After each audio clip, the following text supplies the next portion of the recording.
Hey everyone, welcome to my face. My name is Brianna from Bamby Media. I'm the head honcho of podcast and video production agency here, Bamby Media. Today we're going to go through the difference between host-read and programmatic advertising. If you've clicked on this video or you've clicked on this episode in your podcast platform, then you already are interested in advertising on your podcast. So we're going to go through these differences for this and not worry too much about like why you would want to have an ad in your show, because you're already kind of exploring that yourself. First thing I want to go through is the stats, a few of the stats that have come through from the Audio Advertising State of the Nation report for 2023, thanks to IAB. This is the Australian edition. And we're going to have a quick look at a few things that are kind of going to help you understand and realize how important or how much advertisers want to be involved in podcasting at this state of the game. So in this particular stat that we have here in front of us, and if you are listening to this, I'll explain it as best I can. 78% of media agencies intend to increase investment in podcast advertising in 2023. That's a very big number. You can see that 22% of them want to increase it significantly, 59% want to increase it slightly, 15% want to remain the same, and then you've got 2% decreasing and 2% that are investing for the first time. So this is fantastic news for you as a podcaster, because you can go, well, clearly brands want to advertise on podcasts. You have some leverage that you didn't even realize that you had. Well done. Congratulations. It's worth doing. Okay, so that's the first thing that we're kind of going to go through here. The next thing we're going to have a little look at from the stats perspective is programmatic and the expecting increase to that. So the intention to buy audio advertising programmatically has increased steadily over the last few years, with a significant increase this year to 82%. And it was 64% the previous year. Intention to buy programmatic guaranteed deals has increased the most. Intention to buy bundled with other media has also increased slightly this year as well. And then in front of you, you can see there is a big bunch of stats there, lots of data based on different types of programmatic ads that are being bought. And so if you're interested in that stat, then I will certainly include a link to this whole report in the show notes for this, for podcast listeners as well, just so that you can kind of go through them and have a look at how good really this part of the industry is going. Programmatic ads are the ones that you hear in a show or on TV or in YouTube, where it's just an ad that comes up at some point during your listening or watching. It's not the host that has put the ad in, that have said the ad. It's just an ad for something. And this can be kind of a bit jarring for people sometimes, like that are creating content, to go, well, I don't want other things being advertised on my show. And I completely understand that. And I'm with you on that. As far as if a ad isn't aligned, then I don't want to hear it. And I definitely don't want it to be on my show. So if you are going to go programmatic advertising, you want to make sure that the ads that are being served to your show make sense for your show. And there are certainly some really good options these days on the different types of programmatic advertising that you can explore. So if we go into a few of the hosts that currently do it, Buzzsprout has its own programmatic advertising section now. If you are hosted on Buzzsprout, in the monetization section, you can actually go through and go to the ads and add that on as something that you want to do. They will assess your viability for that, making sure that you have a paid account, all that sort of thing. And then you can start to actually go through some ads that are being put in front of you and decide whether you want them to be on your show. It's really simple to get started with programmatic advertising, especially if your host has it as an option, and you can start to make money off of it pretty much straight away. When I say make money though, it's not a great deal of money, depending on how many downloads you're getting. So in this one, you can see as an example, Buzzsprout pays you 1.4 cents US per download. So if you're a smaller show, let's say you're getting 100 downloads per episode, you're releasing 4 episodes a month, then it's maybe you're making $5.60 or something, a bit more than that per month. Not a huge amount.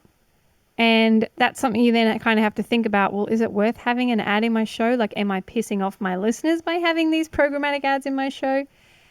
And I would want you to, once you turn it on, to actually listen to your episodes and yourself and just make sure that it makes sense for you to have it in your show. Buzzsprout's good, or it can be good. It will decide where to put the ad. The mid-roll kind of, it picks like a good gap in the waveform, I suppose, and puts it in there.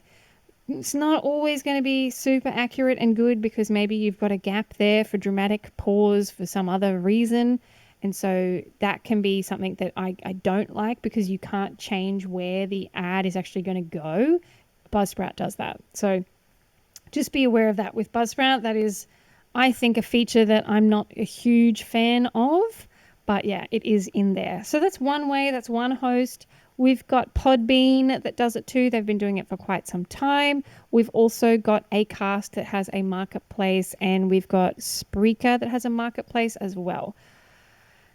Most hosts are getting on board with this kind of thing now because it's like an easy win-win for everybody. It's like they can have ads, advertisers coming to them, they're making money off of it, and then you're making money off of it as well, and everybody wins and has a fun time. But what I would say is it's something to be clear on from the get-go, that it means that you're going to have ads in your show firstly, and that you need to be okay with that, and you need to be feeling okay that those podcast ads are aligned to your mission, to your show, and that your audience is okay with it. Now, the stats do show that the audiences are pretty much like totally fine with having ads in a podcast. They're used to it now. The Australian market took a little while to be okay with it. They were sort of like, no, I hate ads. But then the more you hear it and the more you actually understand how much money it can take to produce a show, then audiences are a lot more willing to accept it.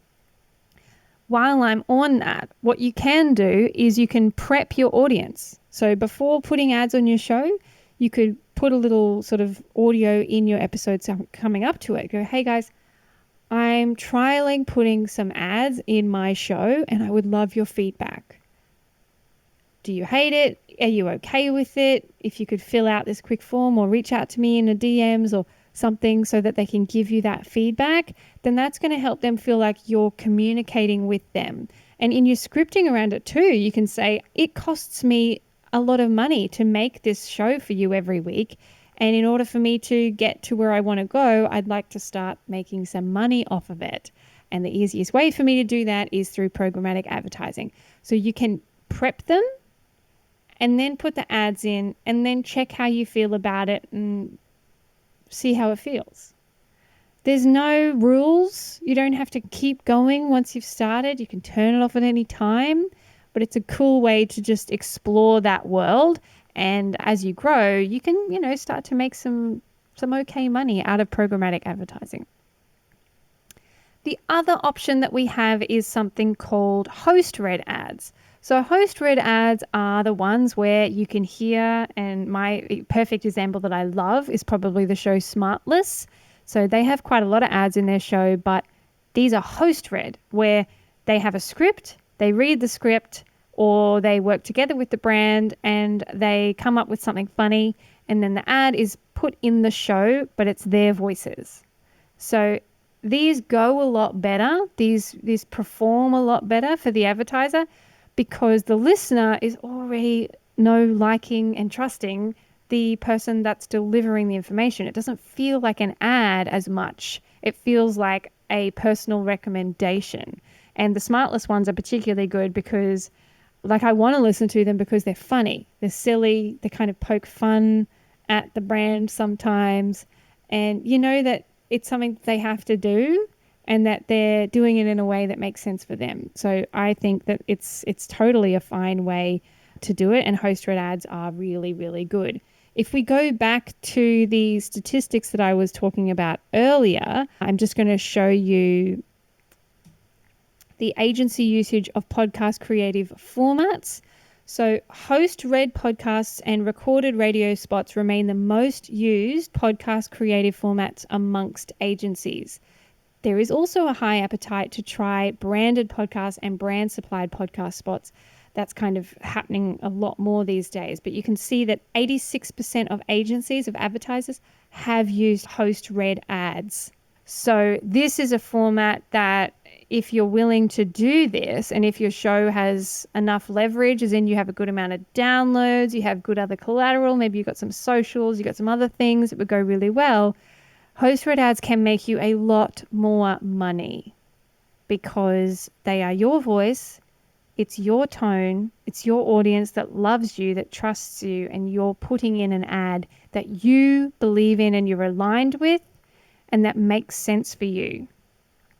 With host-read ads as well, I like to have some music in there so that there's something a little bit fun and cool about it, and you can get your music from Artlist.io. That is a great place that we use. I'll put a link in there for Artlist so that you can check it out if you're looking for some music to go behind your host-read ads. But the leverage that you have for making money and having a better relationship with advertisers is through host-read ads. And your audience will be more inclined to accept those because they don't feel like ads the same way that programmatic ads do. So that's my hot take on programmatic versus host-read ads. I have a masterclass that's on our bambymedia.com/masterclasses site that you can actually access. It's a 60-minute replay of a fantastic class that I ran, talking all about the different ways that you can monetize your show. I went through all these different options from a very small show to big shows to working with networks, programmatics, host-read ads, dynamic ads, baked in, all sorts of things, sponsorships, pitching, reaching out to advertisers, the actual emails that we send out, the spreadsheet that we use, all the things. It was a really, really good class. And so I recommend checking that out if you want to know all the ways that you can monetize your show in 2023. There's also resources that come with it. There's some information on grant funding and things if you're in Australia as well. So it's definitely a very good class. It's not a free class. It is a paid masterclass. I want to make that clear. It's not a freebie. I don't do freebies other than this format here where I'm providing this information to you on YouTube and in the podcast for free. So check that out if that's something of interest to you. I hope you now understand the difference between host-read and programmatic and how you can use both or neither or one of in your show. And I really want to hit home here that everything is trial. It's absolutely fine to try something, see how it goes, switch it off, try something else, try a different ad. It's going to fail sometimes. Sometimes the conversion's not going to be as good, and that's okay. This is a completely new ball game, and podcast advertising is also relatively new. So I want you to feel really empowered to give this a solid, red-hot go and see what kind of money you can start to make. So I hope you've enjoyed this. If you have, please subscribe to Bamby Media on YouTube, and I can't wait to give you some more info when I have it. See ya.